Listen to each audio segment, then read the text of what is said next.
de aquí es un poquito más no se ve que a alguien le fascina, le gustan los equinos, nada que ver, nada en ese grupo.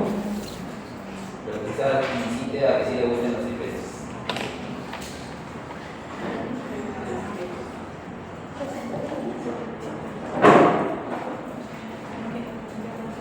Bueno, la anestesia en animales silvestres ha tenido un punto de crecimiento muy marcado, ya desde el tema de que quizás tenemos hoy en día mayor aceptación, mayor disposición con respecto a la información, al tipo de procedimientos y también a materiales, porque así como se ha avanzado bastante en lo que es perros y gatos, también y no convencionales, también en silvestre hoy en día se ha hecho un auge de crecimiento, ¿no? Hay unos cursos muy interesantes, o sea, ya hay capacidad de poder capacitarse si uno quisiera meterte en esta área como tal.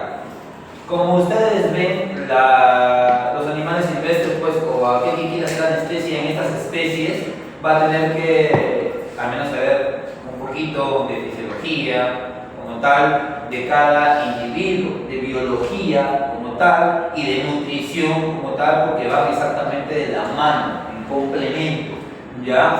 En la imagen que estamos viendo, o digo yo, sería lo mismo anestesiar con un mismo protocolo y de una misma forma a todas esas especies que vemos ahí en esta diapositiva. Definitivamente no, ¿verdad? No, siempre he dicho, no es lo mismo anestesiar una tortuga que anestesiar una ratita, o anestesiar un ave y dentro de las aves anestesiar un canario, a diferencia de anestesiar, no sé, pues un gavilán, un halcón peregrino, qué sé yo. Dentro de las aves incluso tenemos, pues, ¿no?, distintos géneros, ¿no? Si uno habla de un género de colubiformes, ¿a qué más o menos estamos apuntando? ¿Qué tipo de aves? Palomas. Si hablo de un paseriforme, ¿se acuerdan? Los paserinos, el gorrión, todos esos animales de tipo triangular pequeño, ¿ya? Puede ser los pinzones, el gorrión, el canario, todo ese género le llamamos los paseriformes. Y ahora sí, si hablamos de una citáside, o del género de las citácides, que son muy comunes, la tiran mucho como mascota, los loros, exacto, ¿ya? Y dentro de esto va a haber ciertas particularidades todavía. El manejo de una citácide pequeña, como no sé, un perico australiano, que todo el mundo lo conoce, a un momento en su infancia, algún familiar, papá, mamá los ha criado en su jaulita y todo eso, ¿verdad? Va a ser totalmente distinto a manejar una citácide como un Kramer, una Roselia, ¿no? Debido a su tipo de dieta. Ya, y hay ciertos manejos que uno tiene que entender. Y dentro de las aves, si por ejemplo nos expandimos, no va a ser el pico de una citácide, no va a ser el mismo pico de una colubiforme, de un paseriforme, ¿verdad? O de una rapaz.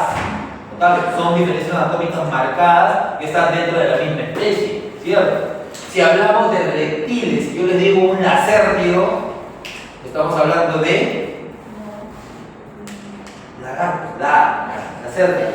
Un iguana, un dragón barbudo, un dragón de aguachino, no sé, un gecko, un cocotokai, todo aquello que tenga cola es un lacértido, ¿ya? Dentro de los reptiles. Si les hablamos de un quelónido, lo tienen ahí adelante en la parte inferior, las tortugas.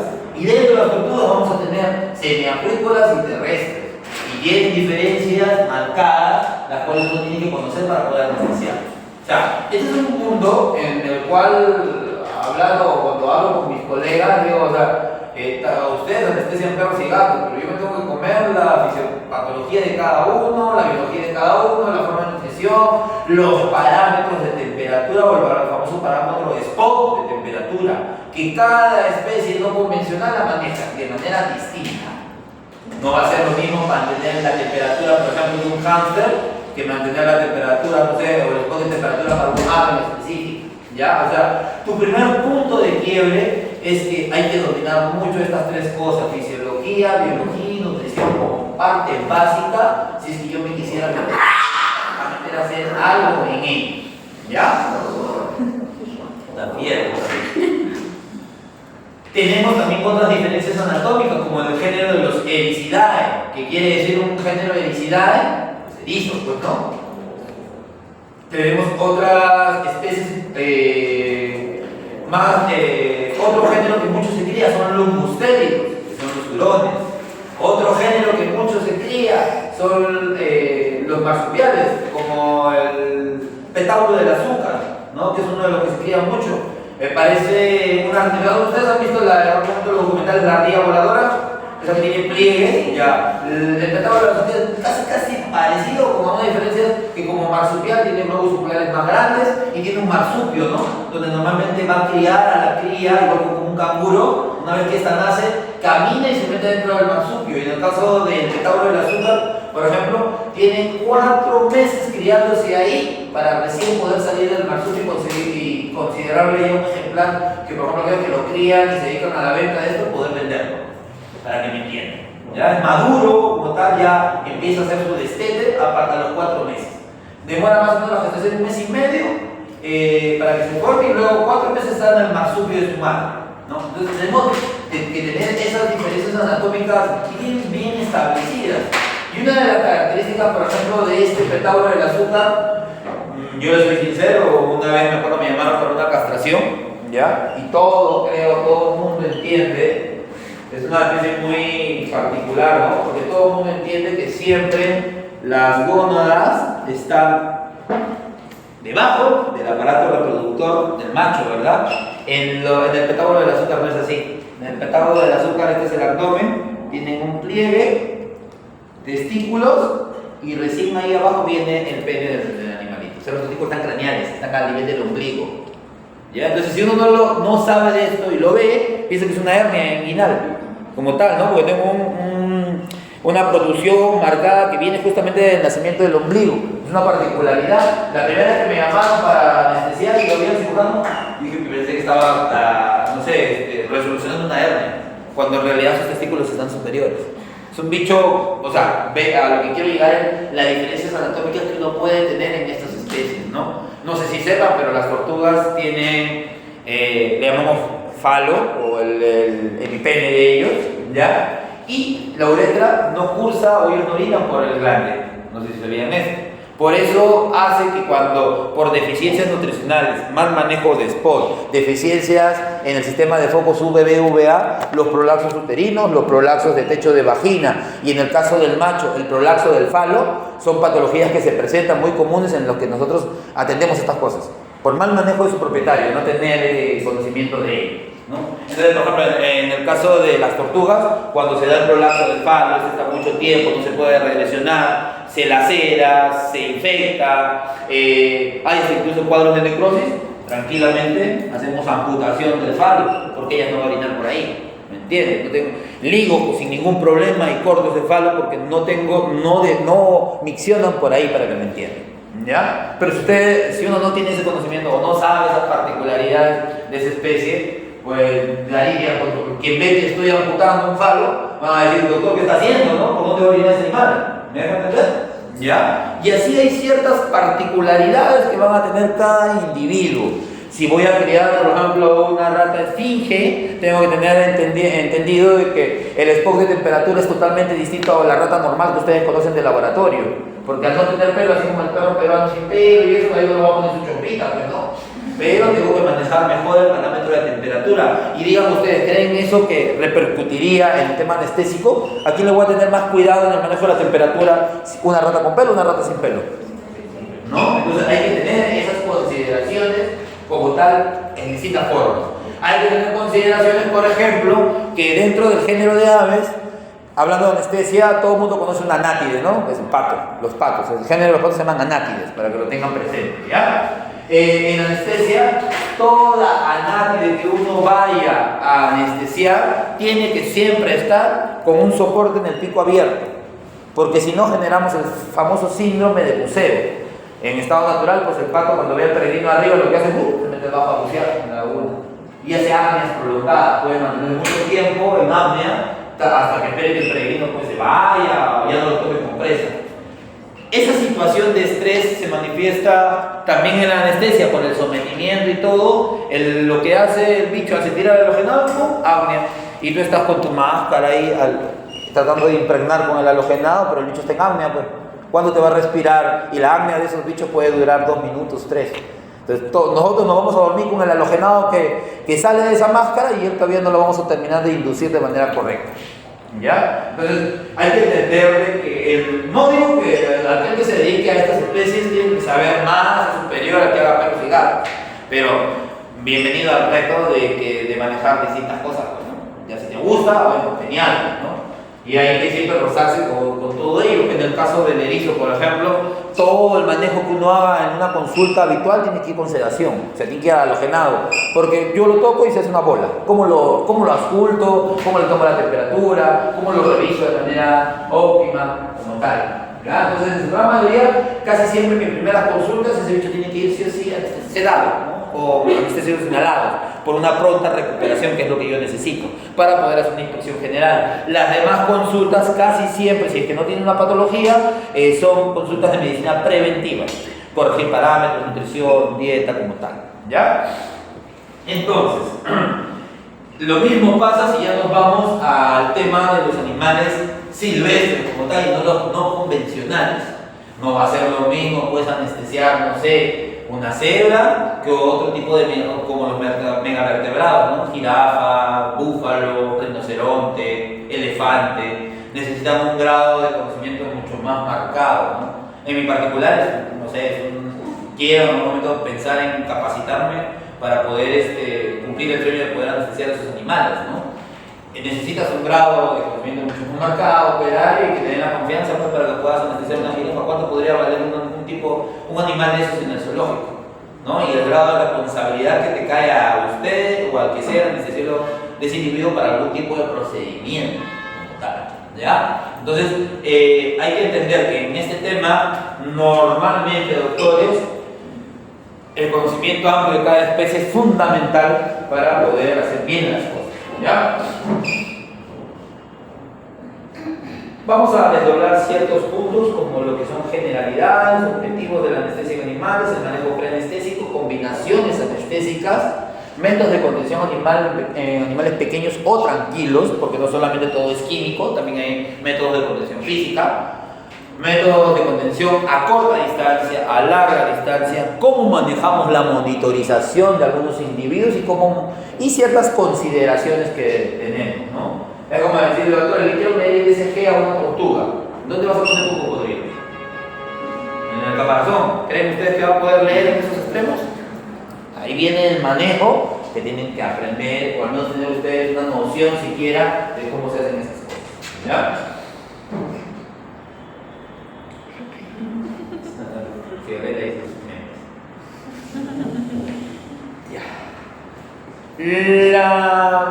Los métodos hoy en día utilizados para la seguridad del operario, por ejemplo, si yo el doctor lo mando a que me anestesie un tigre, ¿acaso va a ir y va a decir, a ver, doctora, usted someta como hemos aprendido de un perro y el doctor va a buscar el músculo y poner intramuscular? No. El primer punto, doctores, que uno tiene que entender en el manejo de estas especies es la seguridad de él mismo y de los operarios que acompañen a él.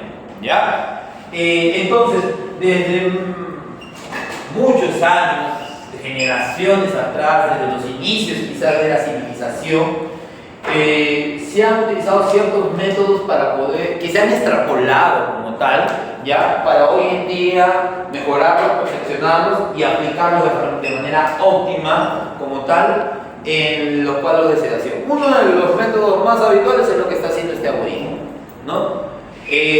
Uno de los métodos de caza es el método de caza con cerbatana como tal, ¿ya? Donde normalmente lo que ellos hacían era creaban puntas de cerbatana o flechas, las cuales las impregnaban. Se dieron cuenta, por ejemplo, ¿no?, de que si cogían las famosas ranas dajo, los dendrobates, esas ranas que hoy en día también se crían en terrarios, en paludarios, que tienen muchos colores y muy bonitas, en estado silvestre se alimentan en la gran mayoría de un tipo de hormiga que generan la ponzoña o el veneno.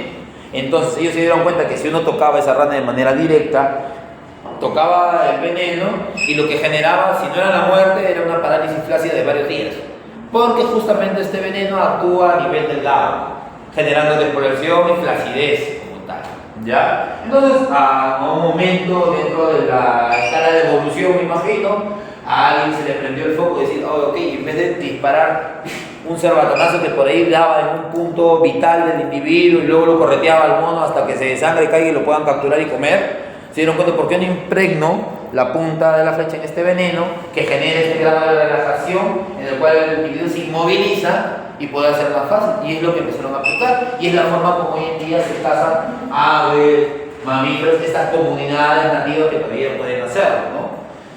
Entonces, esto se ha extrapolado como tal hoy en día a la medicina justamente de contención. Ahí venimos al principio, todo el mundo debe haber visto esos documentales donde qué hacen cuando quieren transportar de un ambiente a otro a un gran félido o a un búfalo africano, que son animales altamente agresivos, ¿no? Como tal. Justamente deben haber visto que se utilizan sistemas hoy en día como son rifles de CO2, que pueden medir la presión, los PSI, como tal, para buscar ese dardo que inocule el fármaco a utilizar para poder hacer daño. ¿Ya? Entonces creo que el principio básico es la extrapolación justamente de lo que hacían los primeros aborígenes en sus métodos de caza.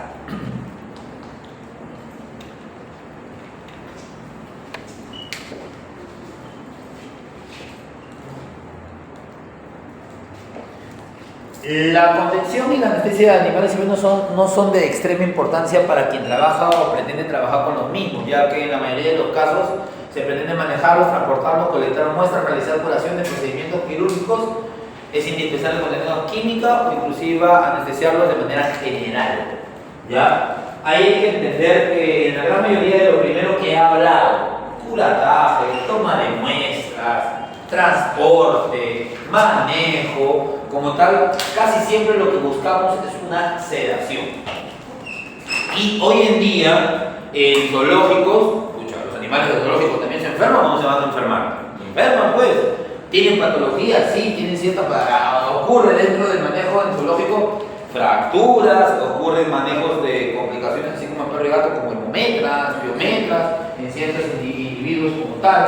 Entonces, neoplasias también los tienen los animales silvestres, en menor incidencia por el poco manejo genético que nosotros nos hemos involucrado, o sea, genéticamente todavía siguen siendo puros, por eso es muy raro ver, por ejemplo, neoplasias en ellos. Pero ¿qué pasa cuando yo tengo una población, por ejemplo, de pingüinos y estos empiezan a reproducir entre ellos y no genero refrescamiento de sangre? Ahí es donde normalmente empiezan a haber mayor cantidad de patologías. Eso le pasa, por ejemplo, a leyendas con sus pingüinos, con sus flamencos, como tal, con los búfalos que tienen. Bueno, el tema de los búfalos se cría más para alimentar a los grandes felinos también. O sea, como que un mantenimiento sostenible, ¿ya? Pero en la gran mayoría son los manejos habituales. Y en zoológicos sí se realizan pues, cirugías tan complejas, tan habituales como las que hacen perros y gatos, ¿ya?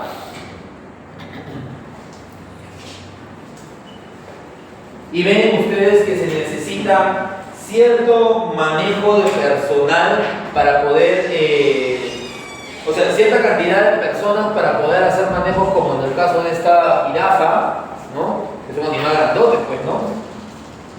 Créanme que dentro de los animales silvestres como tal, los más difíciles de poder anestesiar van a ser los megavertebrados.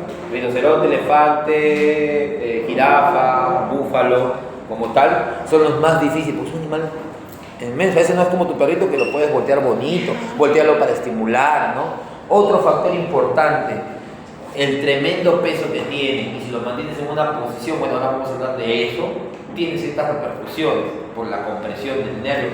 A ver, le digo a usted, doctor, si usted se echa sobre su hombro en este ángulo que está en el piso y lo dejo 2 horas en esa posición, luego le pido que se pare, ¿su brazo le va a responder bien o va a estar todo tumefacto? Y si es un animal silvestre que lo has antagonizado con biofina, porque normalmente o con antipemazol, como se realiza, y ese animal se incorpora de manera súbita y tiene ese miembro y apoya, fractura. Y es una de las complicaciones bien estudiadas y que se tratan de evitar, por ejemplo, en el manejo de estos animales grandotes. 2 es la compresión del lóbulo pulmonar también, en el caso de los lóbulos de ese lado, que está comprimido, ¿no? Otro factor que por ahí vamos a hablar es que también como algunos son fermentadores postgástricos, esa posición genera ilios paralíticos, por ejemplo. Entonces, hay un montón de cositas que dices uno que uno tiene que aprender a cuidar en estos animales grandes, ¿ya? Si hablamos de la seguridad del procedimiento, en este caso para el animal como para el equipo de trabajo, dependerá del conocimiento del aspecto biológico relativos a las particularidades anatómicas, fisiológicas, etiológicas de cada especie a inmunizar. Lo que les dije muy inicio, uno tiene que leer siquiera un poquito o saber algo básico de estos individuos, ¿no? Dentro de los felinos vas a tener, por ejemplo, que las frecuencias cardíacas pueden ir variando de diferente cada especie. Entonces, ¿cómo tú vas a identificar cuál tiene una bradicardia si no sabes el basal biológico de ese individuo?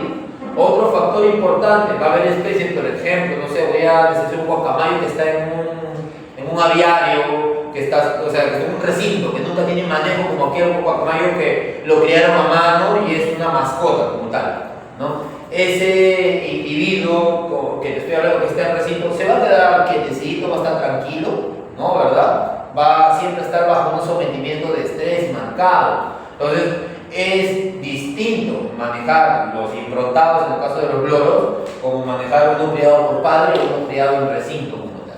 Por ejemplo, en las rapaces, los cetreros, los que las entrenan, prefieren siempre criar un improntado porque el manejo es mucho más fácil.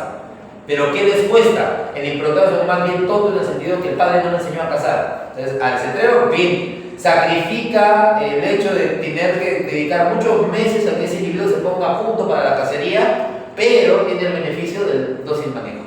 En cambio, de los cetreros que llamamos los areños, como tal, o sea, son aquellos que el cetrero pide permiso al Estado, identifica una pareja de juveniles criados por padre de manera silvestre y con el permiso lo trampea, con permiso, lo baja.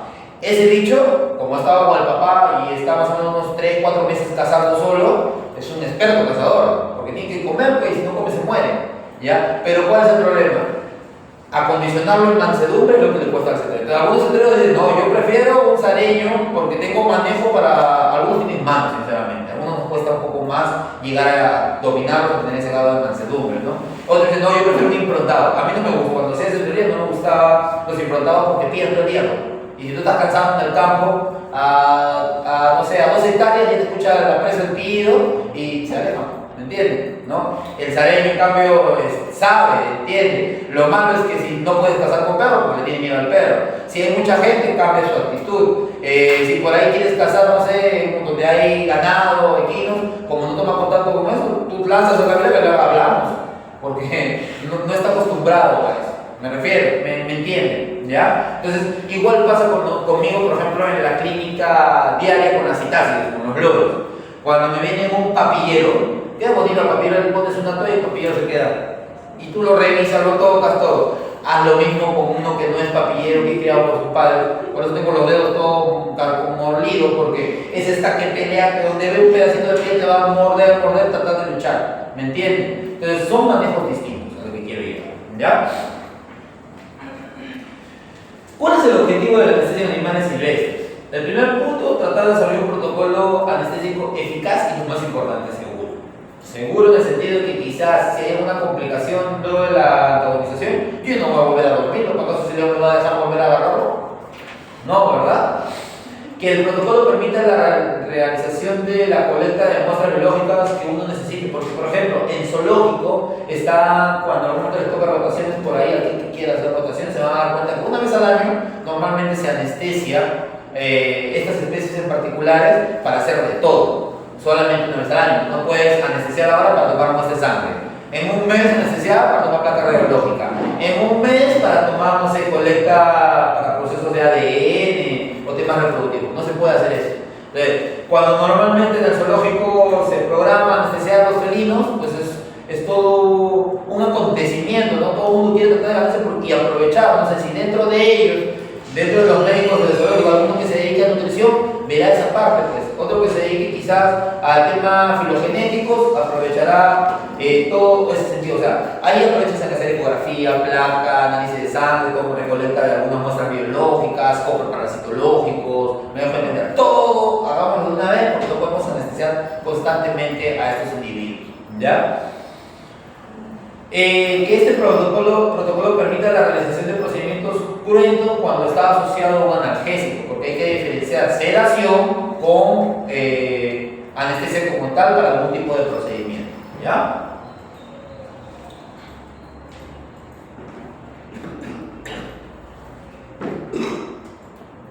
Acá volvemos a replantear lo que dije yo en un inicio, ¿no? Siempre hay que considerar la anatomía y fisiología de cada uno de estos individuos, el comportamiento, las limitaciones de la monitorización del paciente. Como le voy a ver, pongan un ECG en una tortuga. ¿Cómo creen que podrían hacer? ¿A alguien se le ocurre cómo poder tomar lectura de los ECG o de la frecuencia cardíaca de este individuo?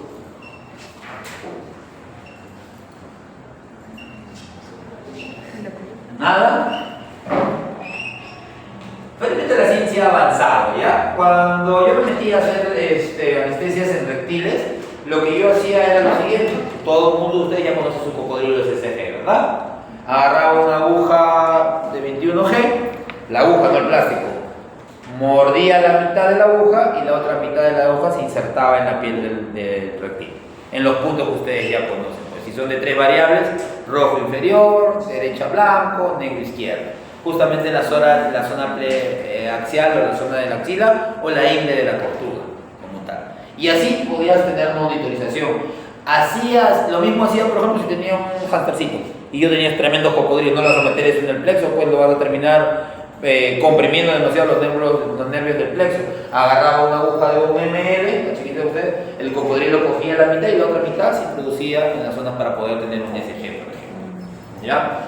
Hablando también de eso, ¿ustedes creen en cuánto pueda rondar la frecuencia cardíaca de los reptiles? ¿Es alta? ¿Es baja?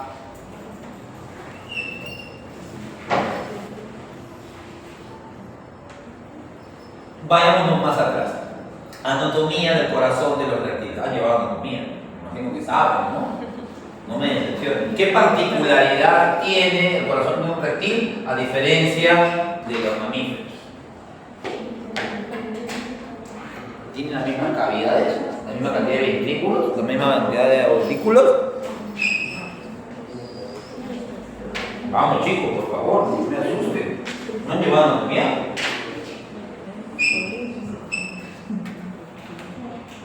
Tenía dos cavidades. Creo o saben. Si no, ya tienen internet, díganme con internet, pero por favor.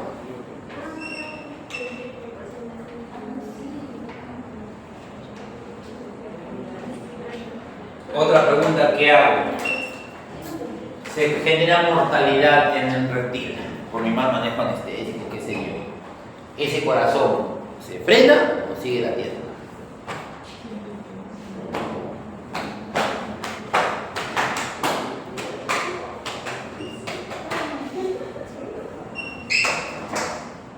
Basaría yo para ver signos de, mejor dicho, me basaría yo en la frecuencia cardíaca como un indicativo de vida en ese reptil. No, porque el corazón es totalmente autónomo en ello. Por eso pregunto, ¿ustedes les enseñan anatomía? Porque me ponen una cara como, no sé, estuviera hablando con un ingeniero, estuviera hablando, no sé, con un arquitecto. Por eso les digo, no llevan ustedes una parte de anatomía, sino para enseñar o decirles. Me imagino que sí, ¿no? Y si no, ya bueno, con el roche que les he hecho, me imagino que ya se les va a quedar que medir la frecuencia o utilizar dentro de los parámetros la frecuencia cardíaca como un signo de que hay vida en ese reptil ante un proceso anestésico que se me entre las manos, donde tenga complicaciones, pues no. Ese bicho va a seguir latiendo el corazón 2 horas después de que ya se muerto, para que me entiendan. ¿Ya? Lo segundo es que no tienen las mismas cavidades del corazón de un mamífero, como tal. ¿Ya? Y lo tercero es que su frecuencia cardíaca normalmente son muy bajas. Hablamos de un quelónido, una tortuga de 8 kilos, 10 kilos. Estamos hablando de una frecuencia cardíaca que va entre 25 a 35 latidos minutos. Y si eso lo deprimes con drogas, vas a tener 15, 20. Esas, porque así suena con el Doppler, ¿no?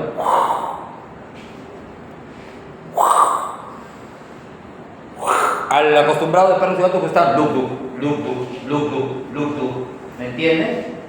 ¿Ya? Y tercero, como vuelvo a repetir, ustedes no pueden basarse en la frecuencia cardíaca solamente para tener una monitorización óptima en un reptil.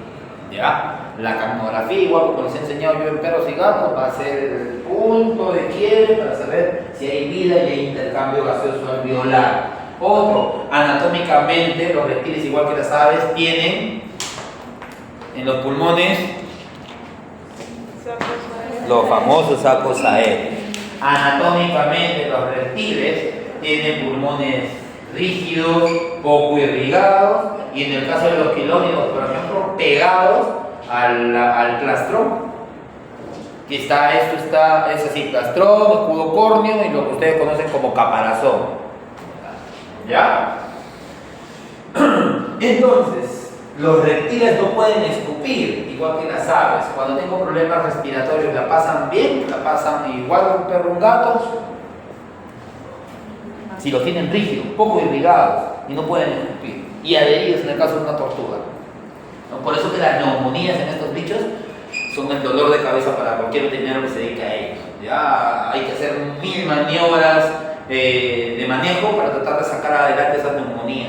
También cuando ustedes vean en algún momento algún tipo de tortugas o de otro tipo con procesos neumónicos, es de verdad hasta yo normalmente me voy a la de un diagnóstico reservado, ¿ya? A pesar de que haga la voz traqueal, de que haya conjuntivos, nebulizaciones, el manejo parenteral de inyectables y todo eso que hacemos, igual, o sea, hay un porcentaje mucho más alto de fracaso que de éxito.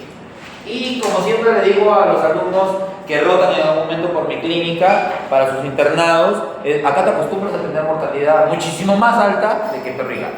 O sea, decía, pasaron primero por perro y gato, luego como que le choca ver que se mueren un montón, pero es lo normal, es así. Ya la mortalidad siempre en no convencionales así seguirá todavía siendo alta, a pesar de los avances que tenemos en calidad de medicina. ¿Ya? Porque sí he tenido los que sí, bueno, ya más o menos lo vi, y ya otros alumnos de aquí que rotan en el internado que les sorprende, ¿no? Que tanto se mueren, pues así que es así, no es que sea mal médico, es porque lamentablemente su fisiología, su metabolismo, la responsabilidad del dueño es una pésima combinación. ¿Ya? Entonces esas cositas me van a ver, por favor. Manejo preanestésico. Hay que identificar especies. Esto que está aquí, ¿hace ayuno o no hace ayuno? Por criterio, no se ayuda, porque esto es por criterio, no es que yo sepa, no que el otro sabe, no, por criterio. Es un animalito, ¿qué es para empezar un conejo? Un lagomorfo. ¿Es un herbívoro o no es un herbívoro postgástrico? Un fermentador postgástrico. Entonces, al decir que es un herbívoro fermentador postgástrico, como un caballo, como una vaca, como un ovino, como tal, díganme ustedes, ¿dependen o no de sus bacterias benéficas, saprófitas que tienen ahí para la conversión? ¿Cierto? Entonces, cuando yo tengo este tipo de individuos manejando, acá los agarro, una tortuga, una iguana, ¿van a tener ese parecido con el conejo? ¿Su tortuga come carne? Si alguna vez has tenido. ¿Tu iguana come carne? Entonces, ¿qué es una iguana y una tortuga dentro de los reptiles? También son herbívoros. También dependen de la flora digestiva saprófita buena que tienen ahí. Entonces, hay que cuidar eso como oro. Yo siempre les digo, trato de enseñarle a los alumnos que uno cuida al conejo, cuidas a las bacterias como cuidas al individuo mismo, porque aquí hay una simbiosis. ¿Ya? Y muchas veces el éxito en los tratamientos que realizamos en la clínica en estas especies por temas digestivos depende mucho de tratar de levantar las bacterias benéficas. ¿Ya? Si esas se levantan, al menos las paradas, esas intestinales, la disbiosis, mejoran. ¿Ya? Gracias a Dios hoy en día tenemos la ventaja de que hay mucha importación y ojalá que siga así. Ya ahora con este cambio de gobierno esperemos que no nos repercuta a nosotros, ya a los veterinarios, y en la capacidad de poder adquirir fármacos de afuera, porque los probióticos sinceramente salvan vida en estas especies, tortuga, iguana, conejo, como tal. Ya yo considero que hay un marcado antes y un después en la calidad de la medicina veterinaria en estas especies por el uso de los probióticos. Pero algunos me van a decir, doctor, ¿y cómo utilizo el hidrogermina? Porque era lo que yo también utilizaba antes de saber esto, ¿no? El 99% de las bacterias que vienen en una enterogermina es para un monogástrico, lactobacillus. El conejo no hay nada de lactobacillus, la tortuga no hay nada de lactobacillus. Entonces, cuando dan enterogermina pensando que estás mejorando, ¿ya? Porque siempre me vienen los que yo de verdad, un día esto voy a hacer una, así me odian los de perros y gatos, voy a hacer una, no sé, una grabación, un video, que sea un facto, de que traten de entender, de que atiendan lo que tienen que atender. Si yo me dedico a perros y gatos, me meto en eso.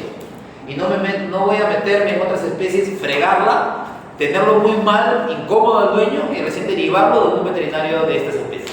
Porque después yo no puedo hacer mucho y el dueño está muy molesto conmigo. ¿Ya? Entonces, muchas veces me llegan, no, sí, doctor, pero yo he empezado a aportar bacterias benéficas cuando les empiezo a hablar que son fermentadores y bla, bla, bla, ¿no? ¿Qué es el lactobacillus médico de perros y gatos?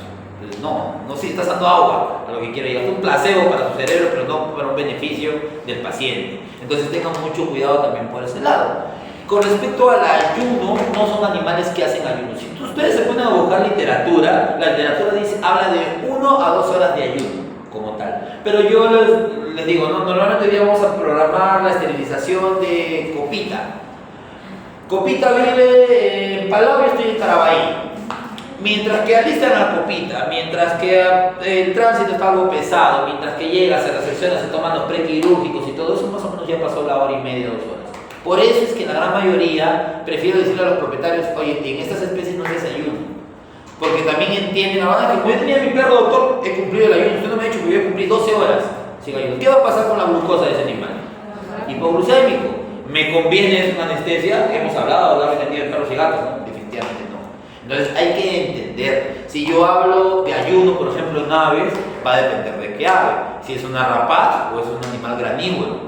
Si es un granívoro como los paseriformes, los anátides, la gallina, los loros y qué sé yo, el 20% del buche es lo máximo que o sea que esté lleno el 20% del buche es lo máximo que se tolera para anestesia. Si yo tengo más en porcentaje de eso, yo no anestesio. Primero que pase de buche y luego recién procedemos a hacer el proceso. ¿Ya? Porque la capacidad de reflujo es muy alta. Y si por ahí ustedes, no sé, pues les aburre intubarlos y quieren manejarlo con mascarita nomás, en posición lateralizada o ventrodorsal, el reflujo llega, se mete de eso, oh, chao, adiós sabe. ¿Ya? Entonces tengan mucho cuidado, por ejemplo, en ese sentido. Y si hablamos de rapaces, sí como normalmente el pH muy ácido que tienen, degrada rápido la carne. Entonces tú normalmente a las horas no palpas un contenido de buche con carne íntegra, sino más o menos de una consistencia nada pastosa que tranquilamente puede generar reflujo, entrar y generar neumonía por falsa aspiración. ¿Ya? Así que hay que tener cuidado por ese lado. Duración de la intervención es otro punto clave. Nosotros lo que nos dedicamos sabemos que animales chiquitos en aves, por ejemplo, menos de 100 gramos, el proceso no debería pasar de los 20 minutos. Así tengamos fuente de temperatura, así tengamos las medidas de acondicionamiento de aire acondicionado en nuestra sala de cirugía, porque la mortalidad se empieza a despegar después de eso. Mortalidad en aves menores a 100 gramos incluso llega entre 16 hasta un 25%, para que vean, por eso les decía que se mueren muchos a pesar de que hagan un buen manejo. ¿Ya? En el caso de aves, también por el tipo de intervención, dígame, doctora. O sea, va a haber procedimientos. Tú tienes que tener en tu cabeza que si ya pasas de los 20 minutos en promedio, el porcentaje de complicaciones empieza a irse así. A eso quiero llegar. ¿Ya? Puedo, ¿no? Pero acá situaciones donde no puedo, no sé, la de trauma que supuestamente era pasar un intramedular de fijaciones y lo hacía yo en 15 minutos lo hago. Y pucha, justo ese hueso está fisurado, justo por ahí trato de pasar los dos laterales de ese y lo termino fisurando el hueso, me complico, tengo que cambiar de técnica y eso amerita que mi tiempo quirúrgico aumente, bueno, va a aumentar, pero ya tengo que tener en mi cabeza de que, oye, a partir de los 20 o vuelas, porque ese bicho se te va a empezar a complicar a lo que quiero llegar. ¿Ya? A ver, ¿quién más? Bueno, en el tema de los reptiles, el manejo de temperatura, por ejemplo, es sumamente importante el manejo de la temperatura, ¿ya? Uno los prepara para poder hacer un procedimiento, uno calienta su mesa. No lo tengo ahorita a la mano, como tal en la veterinaria lo tengo en una tabla, ¿ya? Pero más o menos nosotros tenemos ya, según literatura, establecido que si un reptil entra a tal temperatura, el periodo de recuperación va a ser tanto, de horas, ¿ah? Si el bicho entra a tal temperatura o más temperado, la recuperación es más corta. Lo que quiero llegar es inversamente proporcional. Mientras más alejado estemos de su stock de temperatura fisiológico de ese individuo, mayor tiempo de recuperación. Bueno, en un momento me preguntaron con respecto a si hacía yo anestesia en reptiles. Sí las hago, pero cobro bien caro, porque es todo un día pegado ahí. A lo que quiero llegar, yo no le puedo dejar a la tortuga durmiendo, pues, porque si no tienen poco conocimiento, se le va a morir. Entonces, mi función es dejarla igual como ingresó. Y ese veces me demora, pues, de verdad, todo un día pegado ahí en ese bicho. Entonces, entramos a sala de cirugía a las 11, terminamos como que a las 2:30, 1, empiezo a tener reflejos. Y de ahí, o sea, reflejos, me refiero a que ya respiren espontánea, ya hay movimientos retardados, pero no es ese bicho que ya se está desplazando, también intentando comer. Eso ocurre 3-4 horas después. Lamentablemente me tengo que quedar ahí para hasta que pueda levantar bien, me sienta yo seguro de que ya, pues, ya no debería generarse complicaciones. ¿Me dejo entender? Por eso que la anestesia en eso es cara, realmente es cara, ¿ya? Pero es por lo que demanda el tiempo del profesional. Efectos farmacológicos y en reptiles, algo que quiero que aprendan y se lo van a meter en la cabeza. La inducción de los reptiles inicia de craneal a caudal. La inducción. O sea, ¿qué quiere decir? Lo primero que vas a notar cuando inducas con propofol o cuando inducas con halogenol es el cuello y cabeza. Luego esos miembros delanteros. Luego los miembros posteriores y cola. Y la recuperación es al revés. Tú no vas a pellizcar la pata delantera, tú no vas a ver reflejo palpebral en ese lacértido o dilatación de pupila marcado. Lo que empiezas es desde atrás. Una vez que ves que empieza a mover para mí, ¿no? Miembros posteriores o hay movimiento de cola en un lacértido, ya estamos recuperando. No me preocupo por lo de adelante. Debería venir la recuperación de los miembros delanteros y finalmente el levantamiento de cabeza, movimiento pupilar debido a la estimulación de la luz. ¿Ya? Es algo que tienen que saberlo, pues, porque si están pellizcando adelante, pues nunca vamos a tener estímulo a lo que quiero llegar. ¿Ya? Efectos farmacológicos, definitivamente sí. Dentro de ellos, de lo que creo yo más impacta, van a ser justamente los reptiles. ¿Ya? Se puede utilizar alfas, se puede utilizar benzodiazepinas, se puede utilizar disociativos, que es la gama de lo que habitualmente se utilizaba, ¿ya? Pero, por ejemplo, yo les digo, a ustedes les he enseñado que de medetomidina para un perro, ¿cuánto más o menos es su rango que utilizan para sedarlo? De medeto. 5 a 7, ¿verdad? Ya. De medeto en una tortuga, ustedes van a utilizar entre 150 y 200 microgramos. ¿Ven la diferencia? Tú le pones esos 7 que a tu perro lo cae como una mantequilla, ¿ya? En la tortuga ese es un té, para que me entiendan. Así de diferente. Ketamina, a ustedes se llama 1 a 3, ¿verdad? Más o menos por ahí los rangos, ¿cierto? En un reptil normalmente ronda entre 45 hasta 75 miligramos kilo. ¿Ven la diferencia? ¿Ya? Y ni que hablar del midazolam, usamos 2-3 miligramos kilo. ¿Ya? A nivel de volúmenes más altos, mucho más altos a lo que quiero llegar. ¿Ya? Entonces, hoy en día, ¿qué pasa con la recuperación? Si bien las dosis son más altas, su tasa de metabolismo es más lenta, por eso se demoran en levantarse y en recuperarse al 100%, también se vienen sumando complicaciones. Yo aprendí hace años de un colega mexicano de tratar de, porque, o sea, normalmente, y también lo hacía, soy sincero, usaba eso, 100 microgramos de dexmedetomidina con 40 miligramos de ketamina para poder generar MPA de estos individuos, ya antes, ¿no? Pero por él aprendí por ejemplo, si hablamos de quelónidos, que son los que normalmente más se manejan en este sentido, de utilizar justamente el acceso suprarrenal, que es tortuguita, ¿no?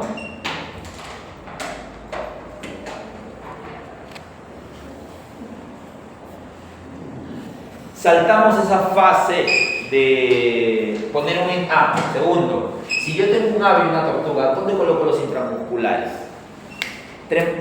Más simple, lo pongo en las patas delanteras o traseras. Ahí viene conocimiento fisiología, llevado biología. ¿Por qué?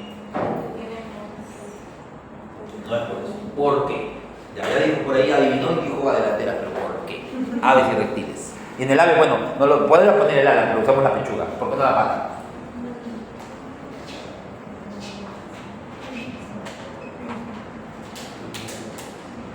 De nuevo, fisiología. Va por la parte renal. ¿Qué diferencia tiene el sistema?